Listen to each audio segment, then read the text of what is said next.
Well, welcome back to the channel, everybody. Thanks for clicking on that button one more time. My name is Travis Drum. If you're not familiar with me, and I just thank you for being here today.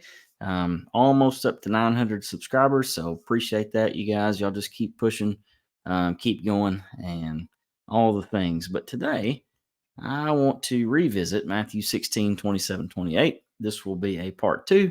And then I put, but it's really about Matthew 10, 23 because, well, I'm just going to be honest with you. That's what it's really about. So on February 27th, I published a video addressing a couple more of the common views in Christianity regarding Matthew 16, 27, and 28. That's one of those coming texts where Jesus says, some of you will not taste death before you see the Son of Man coming. And the two that I tackled in that video, number one, there's a kind of smaller group out there that would say, well, Jesus pivots between verse 27 and 28 to essentially be talking about these far future and then near future or vice versa events. And I just made the point in the video that doesn't work. That view, quite frankly, is dead on arrival. But then the other view is that, and this one's probably the most dominant one out there, is that Matthew 16, 27, 28 was fulfilled at the Mount of Transfiguration. Now, in that video, I tried to show how those two views, they can't be harmonized with the rest of the Bible, and that the coming mentioned was in fact the same one as the coming spoken of in Matthew 24, 30, and 31, and Matthew 25, 31. Now, I want to tell you right now, if you have not watched that video yet, I want you to stop watching this one, okay? That one's not that long. It may be 25, 28 minutes. I don't remember. But stop this one. Go back and watch that one. Seriously, go back and watch it first, and you'll be glad you did. This one's going to make a lot more sense to you in light of that one. But if you just start with that one, come into this one, I think you're going to miss a lot. Maybe you have some misconceptions that I would have ironed out in that previous video, blah, blah, blah, all the things, so forth. So go back and watch this one. But if you have seen that one, then feel free to continue on with me. But in that video, among my points and the things I was working through, I mentioned in passing that some people believe that the Matthew 16 coming was actually fulfilled at Christ's ascension. And I didn't labor that out much. I really just might have touched on it once and kept going because it's not that common of a view. And to be honest with you, I haven't heard too many people promoting that. I know my friend Zach, I'll mention him shortly, but he did some stuff kind of answering back some full preterism critique from a guy named Brian Schwartley. And I believe that was Mr. Schwartley's position. So Zach responded to that. But outside of that, it's just not that common. And I mean, I didn't deal with it much because quite frankly, it's a silly view. And I don't mean that to sound overly critical or harsh or arrogant or any of those things, but even on the surface, at just a cursory glance, it doesn't really work. So I didn't want to deal with it much, but as fate would have it, I was made aware of an anti-full preterism pre-conference thing that happened very recently, like 2 weekends ago. And this exact thing got brought up at the conference. So you've got these two guys up here that are these, preterist headhunters, and they both gave their spiel about why we're wrong about things. And they had this Q&A where both these guys were on the stage. All right. Well, in the Q&A, the first question asked right out of the gate was about Matthew 10, 23. This dude gets up, he says, I'll take a crack at it. And he says, Matthew 10, 23, what's that about? And then he reads the text to these guys. Okay. Well, they both take turns answering. And in their answers, they did two things. Number one, they connected Matthew 10, 23 and that coming that we're about to look at to Matthew 16, 27, and 28.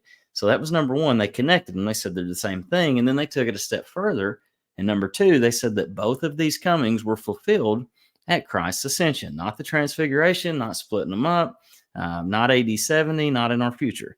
They both said Matthew 10, Matthew 16 are fulfilled at Christ's ascension. So lo and behold, this minority view rears its head, and here we are. So I thought it would be good to just look at them, because if these things are going to be thrown around in terms of refuting what we believe, sometimes you got to smack the ping pong ball on the other side of the table and say, well, that view, that dog won't hunt, to quote Bodie Bacham.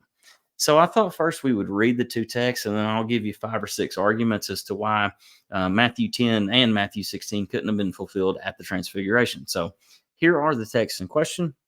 Matthew 16:27-28 says, "For the Son of Man is going to come with his angels in the glory of his Father, and then he will repay each person according to what he has done.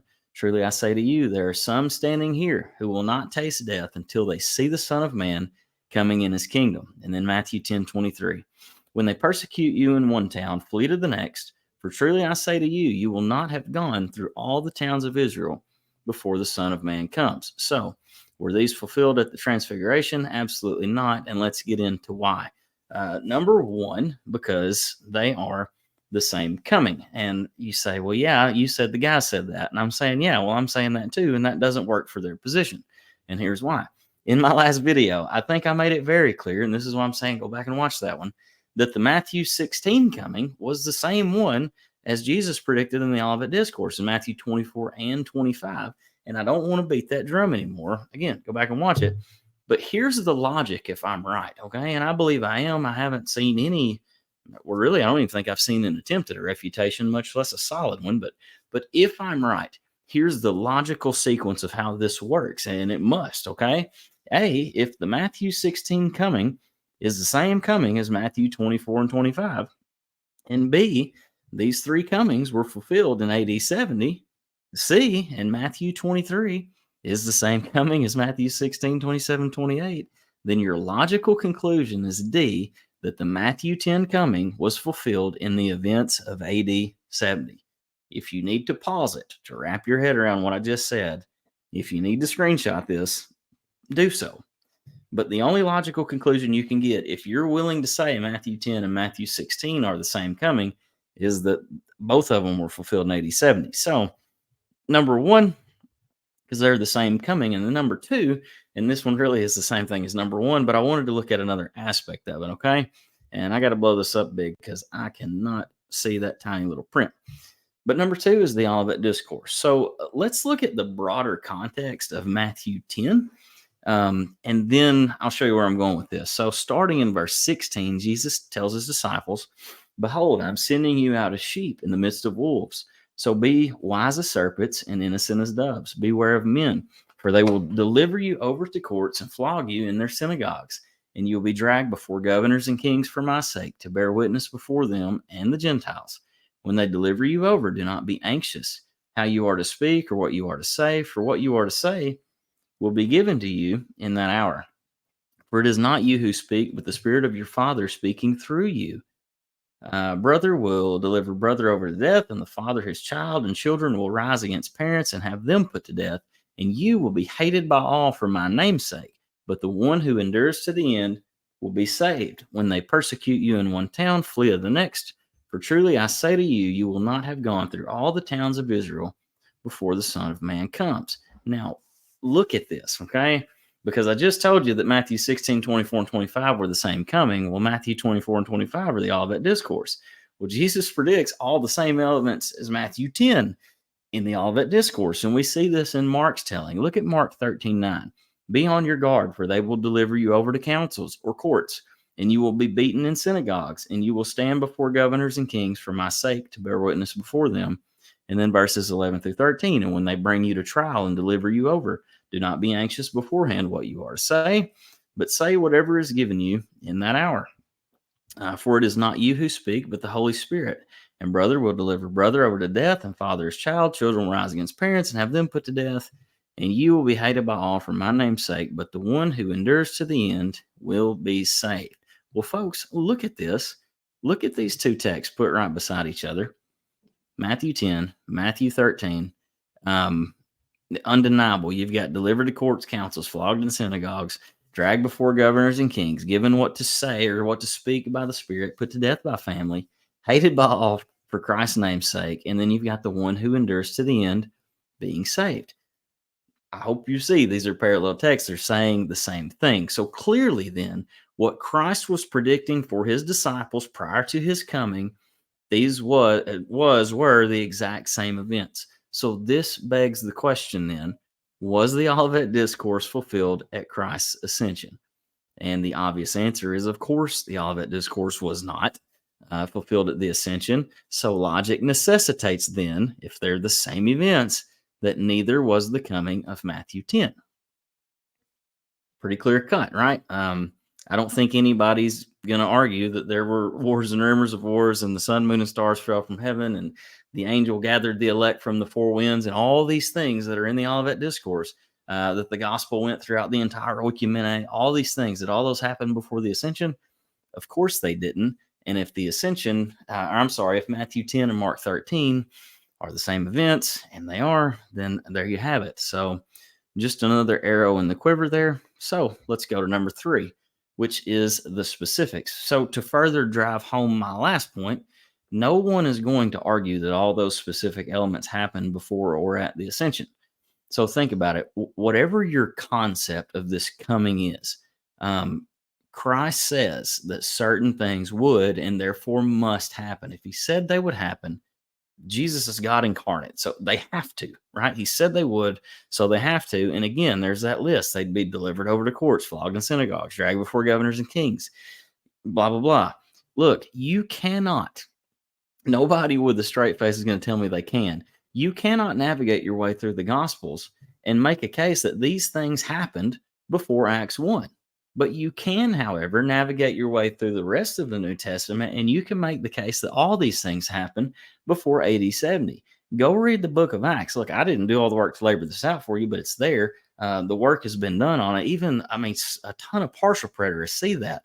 But you can go in the book of Acts, and you can see that they're being drug around, brought before the Sanhedrin. They're being beaten almost to death, thrown out. Sorry, I started beatboxing there for a second. But all these things are happening, right? Just like Jesus said they would. And guess what? That's not before Acts 1, folks. That's after Acts 1. So the specifics there work against that view. But number 4, so does the context. So proponents of this Matthew 10 is the Ascension view. They want to make the context of Christ's words to be about going through the towns of Israel, for that to be about evangelism. That's what they think Christ is talking about. You're not going to be done evangelizing before I come. Well, that's wrong. That's not what he's saying there. Listen to a couple of these quotes. This is Mike Sullivan from his book, Armageddon Deception. He says, the first century disciples were clearly told that they, not us, would not run out of cities within Israel to flee for protection, cities of refuge, before the Son of Man came upon the clouds to judge Jerusalem in AD 70. What's Mike saying there? He's saying this ain't got anything to do, pardon my Arkansas, this ain't got nothing to do with going around sharing the gospel or evangelism. It's about them fleeing. It's about them being persecuted. And Christ would come before they ran out of cities to flee to. And then this one's from D.A. Carson. He said, verses 17 through 22 pictures the suffering witness of the church, look, in the post-Pentecost period. That means post-ascension, folks. During a time when many of Jesus' disciples are still bound up with the synagogue. Verse 23, the coming of the Son of Man here refers to his coming in judgment against the Jews, culminating in the sack of Jerusalem and the destruction of the temple. Mike's on the same page as D.A. Carson, and I'm on the page with him. I don't think it could be any more clear, but lest we be tempted to believe it can. Mike continues, and again, this is Armageddon Deception. He says this, Jesus is not saying in this text that the first century disciples would not be able to finish evangelizing all the towns of Israel before his second coming would be fulfilled. Rather, he's comforting and instructing them that while completing their mission to Israel, which is roughly between AD 26 and 66, they would not have run out. I put fun. Y'all know I had to have a typo in here. They would not have run out of cities to flee to for safety before he returned. I need somebody to build slideshows for me. I'm so bad at this. I apologize. I think I just get in a hurry and I'm ready to make a video and I don't double check them. So anyway, back to Mike's quote. Look, this is the plain understanding of the text. All right. If you just read it word for word in its context, that's what you're going to come away with. But like I said in the last video about Matthew 16, 27, 28, around that whole context, our traditions will not allow us to accept the plain meaning of the text because of what that necessarily leads to. And you say, well, what do you mean by that? Well, I mean this. Was there a period at some point where those first century Jewish disciples either died or stopped being persecuted? And the answer is yes. Well, if Jesus didn't come before one of those two things happened, for that collective group, then he's a false prophet. So what we got to do, we cannot accept the fact that Christ said he would return in the first century. So we have to slice and dice and twist and mold and beat and hammer and do all the things to the words here and make them mean something else, something other than what they plainly, clearly, obviously mean. Good Lord. All right, let's go to the next slide. Number 5 is the judgment. Another reason why Matthew 10 can't be fulfilled at the ascension, look at Matthew 16:27, because again, these are the same coming, right? It says, for the Son of Man is going to come with his angels in the glory of his Father, and look what he's going to do. And then he will repay each person according to what he has done. Well, if Matthew 10 and Matthew 16 are predictive of the same coming, and these two comings were fulfilled at the ascension, well, the $1 million question is, when did this judgment happen? This is the same sheep and goat judgment, by the way, in Matthew 25. I talked about that in the last video. Where did Christ separate the good and the bad and reward and condemned at his ascension? Where did that happen? It didn't, I don't think, but let's think of it this way. In thinking of where or when this judgment happened, we can conclude one of three things. Number one, either Jesus was wrong. Either he was confused. He just didn't know. He thought he was going to come and do some judging, but that didn't happen. So, he was wrong. Number two, it did happen, but Luke just didn't tell us, because Luke wasn't really concerned or detail oriented with all the other eschatological stuff. And I say that very sarcastically. And, the Lord's working. I got scolded on Facebook for being sarcastic a while back. So, I'm trying to do better on that. Or number three, where did this judgment happen? It didn't. And I think that's the obvious answer. I think everybody knows that. A lot of people think this judgment is still yet to come, right? I've never met anybody who thinks it happened at Christ's ascension, though, and that's my point.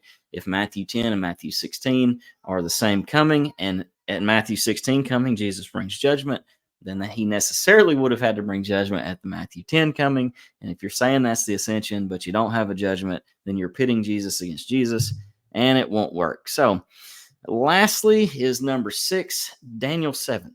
So really their entire argument hinges on Daniel 7 being fulfilled at the time of the ascension.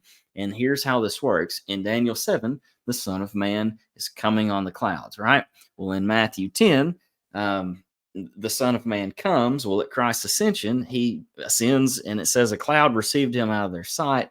So they're putting Matthew 10 and Acts 1 together to say this is Daniel 7, where the Son of Man's coming on the clouds. I hope that makes sense. Kind of a lot, and I get that. But according to my friend Zach Davis, and shameless plug for Zach, if you're not following his channel, you really should be. Go check him out. I'm going to link this video that I'm talking about in the description here. But according to Zach, Daniel 7 can't have been fulfilled at the ascension because of 6 reasons. Number 1, the kingdom comes in Daniel 7, but it didn't come at the ascension. Number 2, judgment happens in Daniel 7, like we just talked about, but it didn't at the ascension. Number 3, war with the little horn happens in Daniel 7, but didn't at the ascension. Number 4, Daniel 7 happened at the time, times, and half a time, which was not at the ascension. Number 5, Daniel 7 has the kingdom delivered to the saints, which did not happen at the ascension. And number 6, the resurrection happens in Daniel 7, but it did not happen at the ascension. And he really labors those. I know I'm just kind of flying over them. I hope you see that, though, but he really labors them out in that video. So I would encourage you to go and watch that. But it just like what I want you to see is that none of this stuff works, right? This is just a pitiful position. Really surprised me to hear that. But, if you're in their camp, you have to do something with it, right? But I don't know. Power to them. It ain't working, though. And I hope that you can see that clearly from this video, from the text, from the last video. But look, if I missed it, tell me why. Tell me where I'm wrong. I don't care. It's not a pride thing with me. I don't want to be right. I want to be biblical. So if I've missed something, if I've misrepresented something, maybe I haven't even touched on what you think is the fulfillment of Matthew 16 and Matthew 10. So I want to know these things, right? Reach out, drop a comment, email me, Travis_Drum@hotmail.com, whatever you got to do. But I want to thank you for watching, and I really mean that. It's not just empty words. I appreciate every view I get. So, um, but again, we've reached the end. I want to ask, as always, that you like, share, and subscribe if you haven't yet. It's real easy. Just click the button, and then you'll see my stuff on your feed. But I want to remind you about the Arkansas Eschatology Conference happening in August right here, Jonesboro, Arkansas. It's going to be great. Tickets are still $100. I goofed up the pricing deal. They were supposed to increase in February, but they didn't. So you better take advantage of my mess up. Okay, save that money, get them tickets. We've sold a slew of them already. It's going to be good. All right. So you're going to want to be here for that. But in any case, guys, I want to thank y'all for watching. Like always, pray you have a good day. Pray you're profiting, growing from this content, and that the Lord would just continue to guide me into all truth. So, all things for His glory. Amen.